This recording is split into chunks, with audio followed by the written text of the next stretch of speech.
Let's discover some intriguing facts about ancient Greece that might surprise you.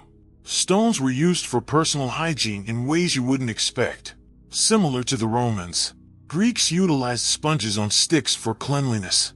But not everyone had access to such luxuries.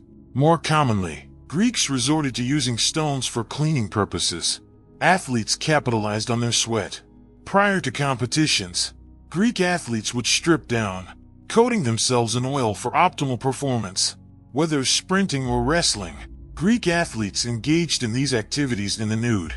Afterwards, they monetized their perspiration by selling it as a medicinal remedy. People would apply athletes' sweat to their skin, believing it alleviated discomfort. Though its efficacy was questionable, slaves were subjected to chastity belts.